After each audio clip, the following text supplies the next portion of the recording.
Hi everyone! Good morning! Welcome to my YouTube channel. Dito sa kusina ng senior citizen na mahilig mag-experiment. Mayroon pong nag-request sa akin na kaibigan ko, no? Yung mga home remedy for senior citizen na may problema sa constipation. Nagawa ko na po ito, no? Parang 2 years ago. Pero hindi ko niya alam kung ano ang gagawin sa problema sa constipation. Usually, senior citizens ay may mga problema sa ganito. Siyempre, pag tayo po ay medyo nagkaedad na, humihina po yung ating mga spare parts sa ating katawan. So, magkakaroon talaga tayo ng mga problema sa ganung bagay, okay? Now, this time, ay uulitin ko po yung aking home remedy na very effective, proven, no? Na effective po ito kasi nagawa ko na po ito at ito ay iniinom o kinakain namin. So, here, i-demo ko po, no? Ito ay special request ng aking kaibigan na senior citizen din na may problema sa constipation. Okay? Simpleng-simple lang po. Ito po ay talbos ng kamote. Fresh from the garden. Talbos ng kamote. Masustansya na, masarap pa. At ito po ay saluyot. See? Ito ay puno ng vitamins and minerals din. So, simple lang ang ating ingredients o ang ating gagawin na recipe today. Nahugasan na po ito, malinis na. So, tanggalin lang natin ang mga dahon. No?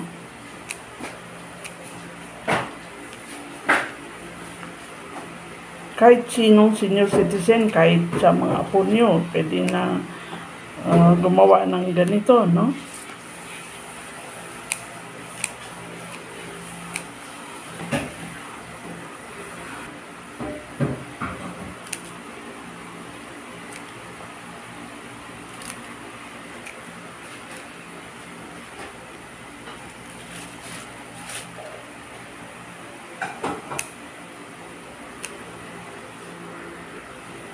Pakuluan lang po natin ito sandali, no? Yung ating saluyot at saka kamote tops. Ayan na. Pakuluan lang, saglit lang. At pwede tayo maglagay ng konting asin. Now, kung mayroon po kayong sabaw ng halimbawa, ano? Sabaw ng isda, o sabaw ng shrimp, o sabaw ng karne or anything, broth or anything, no, na gusto ninyong i-flavor dyan, ay pwede rin po. Pero ako, simpleng asin, konti lang, at ito po ay pakuluan.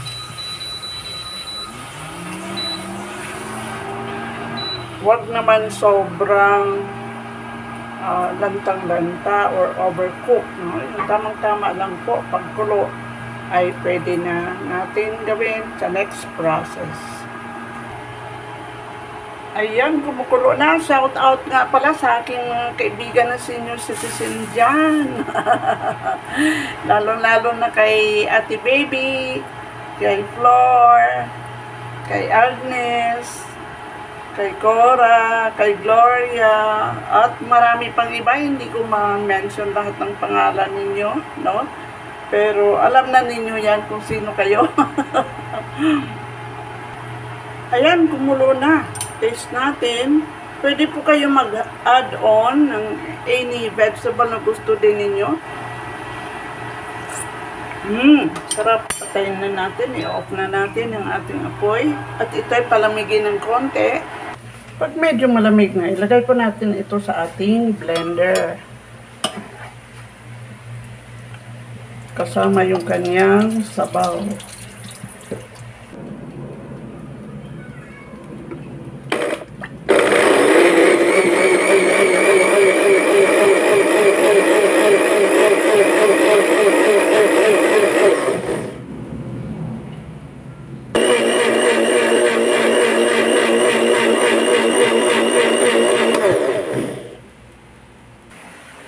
That's it. Ito na yung ating finished product. Okay, pwede natin ilagay ito sa malinis na bote. O pitse, o. Wow, green na green. Saluyot with kamote tops. At pwede natin ilagay ito sa refrigerator. Any time of the day, pwede kayo uminom nito. Or any time or bedtime. Before going to bed, ay pwede po tayo uminom nito. Try natin. Ayan, pag nalagay po ito sa refrigerator, matagal po ito masira. Hindi po nasisira. Kasi mauubos agad. So, sabik na yung aking partner uminom. Okay. Isang basong ganito. No? The best time sa pag-inom po nito ay before bedtime o kaya bago matulog sa gabi, no? Tapos ng dinner or early morning pagising po natin. So ito sa aking partner, hot na, cannot wait. So hindi naman mauubos, ilagay sa refrigerator, mas masarap kung malamig. At ako ay iinom kasi ako ay sabik na rin na makatikim nito. Matagal na ako hindi. Tried and tested po ito, proven, no? Natural pa, walang chemical.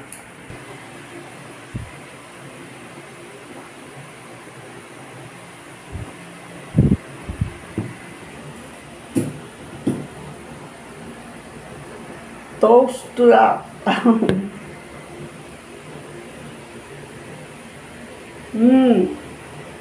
Masarap. Medyo maligam-gam pa, medyo mainit-init. Masarap din pag mainit, masarap din pag malamig.